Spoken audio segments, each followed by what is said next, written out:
Billy Joel is with us on the phone this morning here at Q104.3. Good morning, Billy. Good morning. Are you excited about Monday? Am I excited? Yeah. We are. Oh, well, you guys need to get out more. Oh, come on. This is going to be a very special evening for people with one of the great American songwriters and performing artists of the last half of the 20th century and now on into the 21st. This is a very special night coming up. Well, I'm looking forward to it. Excited, it takes a lot to get me excited these days. What would get you excited? Oh, what people wear sometimes gets me excited. Like what, for instance? I'm not going to go into that. You don't want to know. Oh, sure we do. How about a pile of naked women? Yeah. Well, that still gets me excited. Okay. No, a lot of it depends on the question. It's really a kind of a Q&A format.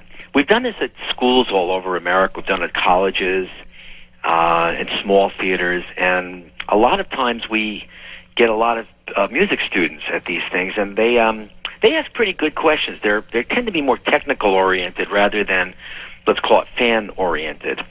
Questions about your personal life. They're not all that good a question. Mm-hmm. Questions about the gig and the craft of what guys like me do.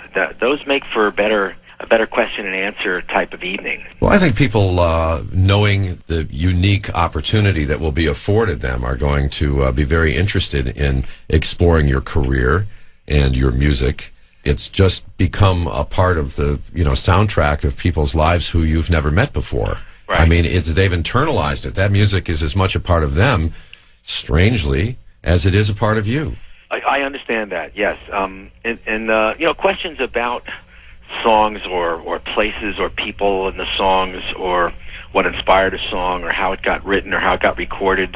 Those kinds of things, they always make for a good answer. But if it's more about, hey, what happened with you and Christy? I don't think anybody's going to be asking you that. No, man, they're still asking me about that. Oh, I don't think so. Not our Q104.3 people. No, they have more class. There. They're not going to do that. Well, it's something good to keep in mind is really how interesting the gig itself is. The actual job of what it is that guys like me do. There's a lot people don't know about how things get done, how the recording process works, how the songwriting process works, how the performing and the touring process works. And it is a job. I mean, when you get down to it, there's a lot of job to it. And I was kicking this around with Bruce the other day. We were kind of comparing notes about the job. It's a fascinating thing to explore. Well, that must have been fun for the two of you to be performing as a unit with one band. That was a lot of fun. Just to be able to get to play other people's stuff is fun, and to do it with a guy like Bruce, who's a great performer, great songwriter, great recording artist. So, you could feel it from the band, too. They were having a good time. I was having a good time. And I think Bruce was having a blast, too. Billy Joel is with us here on Q104.3. I had an opportunity to see Billy Joel perform in a very intimate venue years ago. So I know how special it's going to be with an audience of only 400 people at the Hard Rock Cafe on Monday night. I saw you, Billy, at The Bottom Line. Okay, that's a long time ago. When you did the Turnstiles. Yeah, that was like album. 76, I think. Yeah, and it was just a special night then, and we're looking forward to another special night on Monday to raise money for Charity Begins at Home as we celebrate its 30th anniversary. What is it with you Long Island artists? I mean, you started Charity Begins at Home. Our late good friend Harry Chapin started World Hunger Year. Both of those organizations, years later, are doing such important work. I'm certain that even though you're probably a modest guy, you must be very proud of what that organization has accomplished through the years. Yeah, they've accomplished a lot. They do great work, and the fact that it's been able to be continuing on to this day is fantastic. I don't really know what's driving the Long Island people. Maybe it's a misspent youth, and trying to make up for all those years you lived in sin. I don't know. So you're atoning. I think there's a good amount of that, yes. Shelley Sunstein, by the way, was with you in the Soviet Union.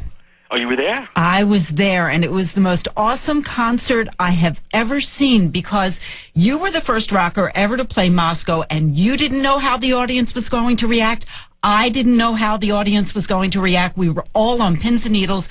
You start, and the soldiers in the aisles start dancing with us in the aisles.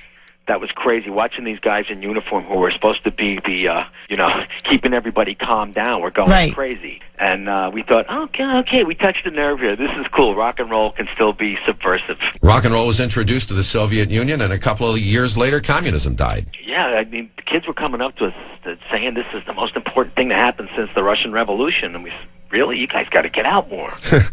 Hey, Billy, in a couple of minutes, I want to talk with you about the remastered Stranger album and some of the brand new tracks that will be available on that. Right now, though, let's hear The Stranger at Q104.3.